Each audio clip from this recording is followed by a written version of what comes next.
Reading from the Holy Gospel according to St. Mark, chapter 9, verses 2 to 10. After 6 days, Jesus took Peter, James, and John, and led them up a high mountain apart by themselves. And he was transfigured before them, and his clothes became dazzling white, such as no fuller on earth could bleach them. Then Elijah appeared to them, along with Moses. They were conversing with Jesus. Then Peter said to Jesus in reply, "Rabbi, it is good that we are here. Let us make 3 tents, one for you, one for Moses, and one for Elijah." He hardly knew what to say. They were so terrified. Then a cloud came, casting a shadow over them. Then from the cloud came a voice, "This is my beloved Son. Listen to him." Suddenly, looking around, they saw no longer anyone but Jesus alone with them. As they were coming down from the mountain, Jesus charged them not to relate what they had seen to anyone, except when the Son of Man, he himself, had risen from the dead. So they kept the matter to themselves, questioning what rising from the dead meant.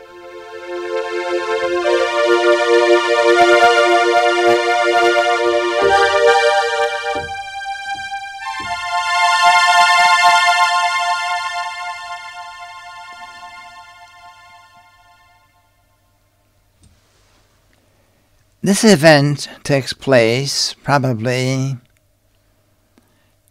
shortly before the sufferings of Jesus, the passion of Jesus. It starts off after 6 days.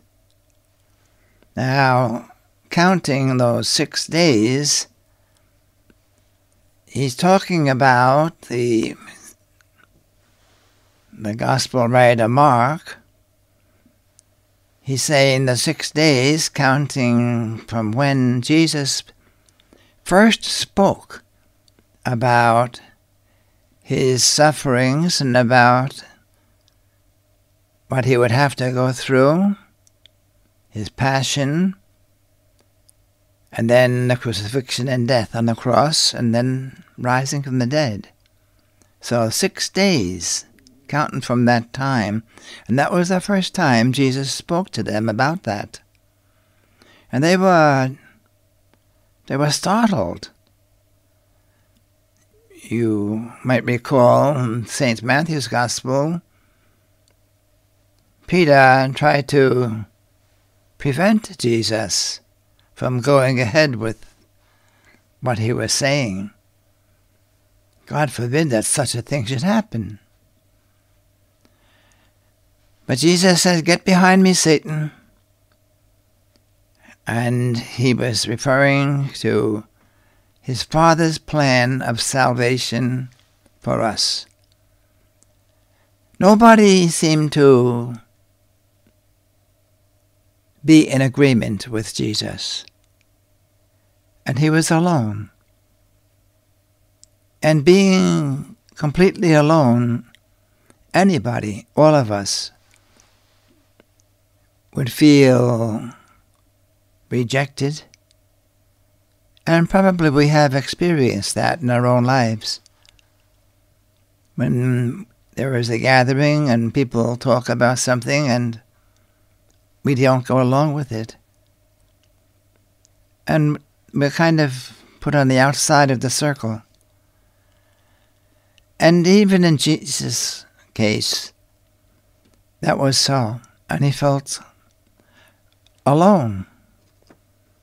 And as a human being, he also felt that if it were possible, that he would not have to go through all that suffering and crucifixion on the cross, how fortunate he would be. He prayed, "Father, not my will, but thine be done." That was the bottom line. And that was when he showed his divine nature and the desire to do the Father's will. So he was alone and maybe a little uncertain, or he wanted to get things together, you might say. And so he takes the 3 of his favorite disciples, and they go up this Mount Tabor. That's the traditional mountain that they climbed, and he went in order to pray. It's something he teaches all of us, because all of us feel at times loneliness. Loneliness is part of life, and it's part of the cross. And the way to face that loneliness, well, there might be natural means of medicine or exercise or what, but prayer is also very, very important.